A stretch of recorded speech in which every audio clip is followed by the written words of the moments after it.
Jalan-jalan ke kota Solo, Jawa Tengah, kurang afdol rasanya kalau nggak mencicipi kuliner legendaris berkuah rempah dan sedikit manis khas daerah ini. Apalagi kalau bukan tongseng. Lalu, apa sih yang jadi rahasia di balik kelezatan tongseng Solo? Benarkah sebuah kuali baja bernama Wajan Wojo disebut-sebut menjadi penentu kuncian rasanya?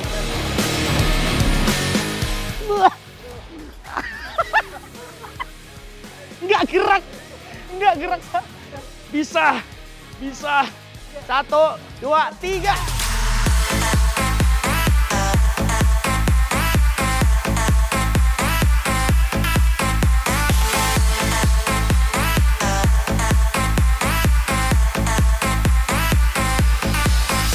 Jika menyebut kota Solo, satu yang terbayang adalah kelezatan sajian khas tongseng kambingnya.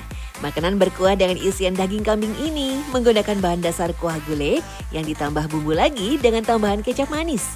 Sedangkan isinya bukan jeroan kambing seperti gulai, melainkan potongan-potongan kecil daging kambing. Sebagai ahlinya, tongseng kota Solo tak hanya unggul dari sisi rasa saja, teknik memasaknya pun disebut-sebut pro alias tak ada tandingannya. Wah, pantas saja kalau warung tongseng Solo begitu legendaris dan tersohor se-Indonesia ya. Nah, yang jadi ciri khas tongseng kambing Solo adalah memasaknya di wajan atau kuali seperti ini. Kecamatan Ceper, Kabupaten Klaten telah lebih dari setengah abad dikenal sebagai sentra pembuatan wajan wojo atau baja terbesar di Jawa Tengah. Selain ke seluruh wilayah Indonesia, wajan wojo juga diekspor ke berbagai negara seperti Cina, Hong Kong, Taiwan, dan Jepang. Tak heran, hampir sebagian besar warganya berprofesi sebagai pengrajin wajan baja yang memproduksi total hingga ribuan wajan tiap harinya. Butuh skill khusus, pengalaman, ketelitian, hingga fisik yang kuat untuk membuat wajan baja. Tak heran, Fain yang telah lebih dari 20 tahun menjadi produsen wajan wojo hanya memperkerjakan puluhan laki-laki karena sangat beresiko jika dilakukan oleh perempuan.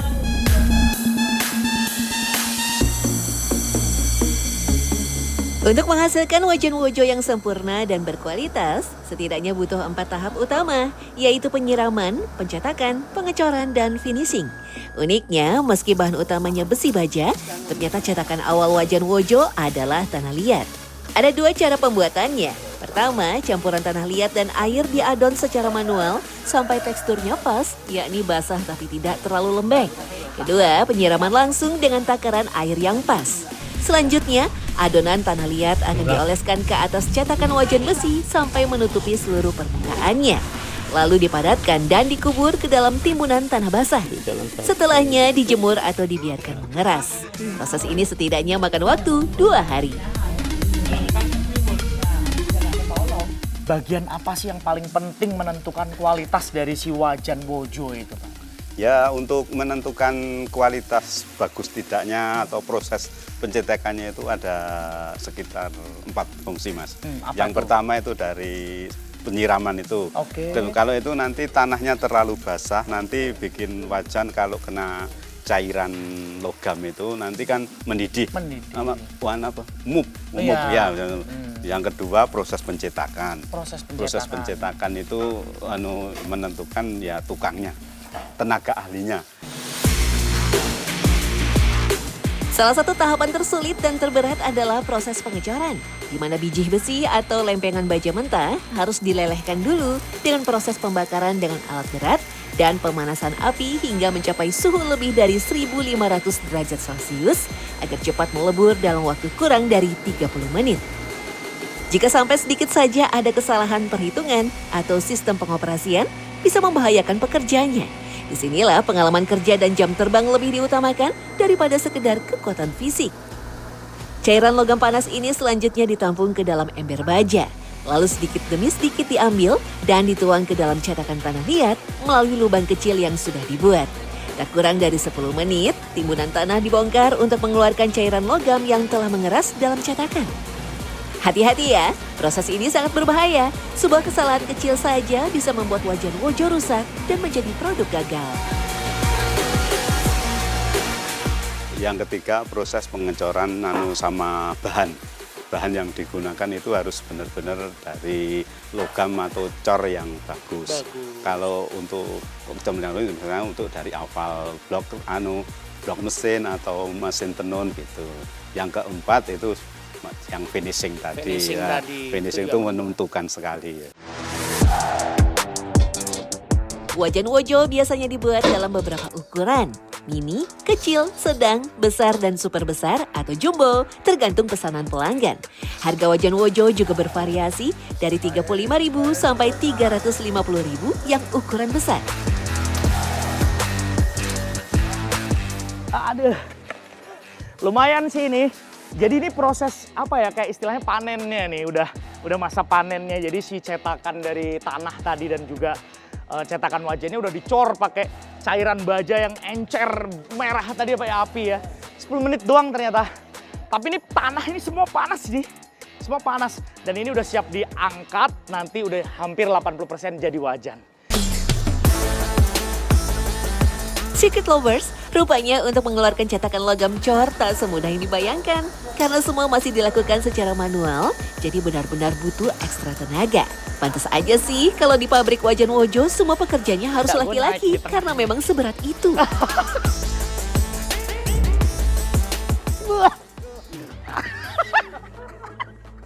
Nggak gerak nggak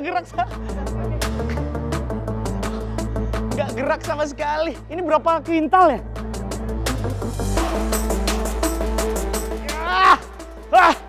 Bisa.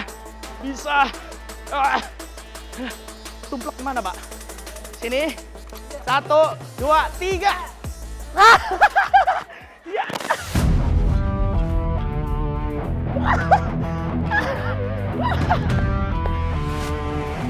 Eits, sampai sini belum selesai. Cetakan tanah liat yang masih panas dan menempel harus dipecah dan dilepas perlahan-lahan dari bakal wajan Wojo.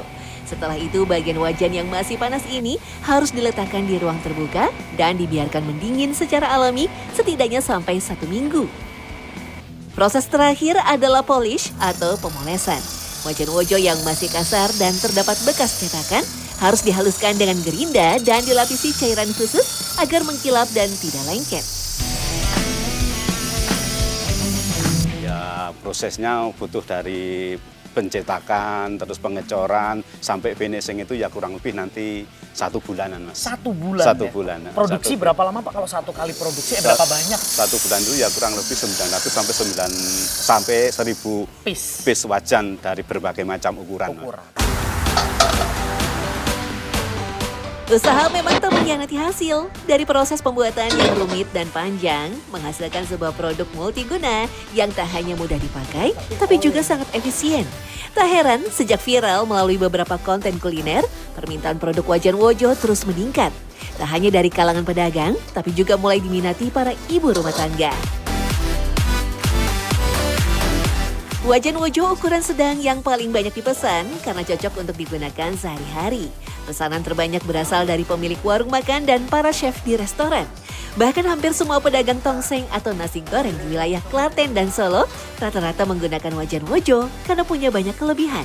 Bahkan tak sedikit penjual yang mengakui penggunaan wajan berbodi tebal dan kokoh ini bisa mempengaruhi cita rasa masakan yang dibuat. Pertama lebih panas, lebih cepat panas, lebih cepat untuk memasaknya, untuk rasa lebih enak, terus tidak lengket. Yang paling utama itu untuk kecepatan pelanggan itu masaknya lebih cepat karena kebanyakan pelanggan itu pinginnya masakan itu cepat saji. Namun begitu, wajan Wojo tak melulu diperuntukkan untuk penggunaan profesional saja. Ibu rumah tangga pun kini sudah mulai melirik dan menggunakan wajan baja ini untuk keperluan dapur sehari-hari. Ya karena wajan Wojo itu menurut saya itu lebih awet, lebih panasnya merata, jadi tidak mudah gosong. Ya, ada bahan-bahannya nggak terlalu kimia gitu loh. Jadinya untuk menggoreng-goreng juga pakai itu, pakai buat goreng nasi goreng, bikin sayur, nah itu pakai itu lebih awet serba bisa. Worth it sekali itu, tidak lekas penyok. Untuk goreng kan juga anteng, rasanya juga lebih enak. Menjadi salah satu produk unggulan kebanggaan warga Klaten yang telah mendunia, siapa sangka ternyata wajan Wojo sudah ada sejak ribuan tahun silam. Wajan ini adalah warisan turun-temurun orang Tiongkok, tepatnya di era dinasti Song 960 hingga 1279 Masehi. Dikenal dengan nama wok yang artinya kuali cekung serbaguna. Kuali tradisional yang populer di Asia ini telah teruji bisa digunakan untuk aktivitas memasak dengan panas tinggi. Kemampuan menyerap panas yang baik dan stabil hingga membuat bahan yang dimasak bisa matang secara merata dan sempurna.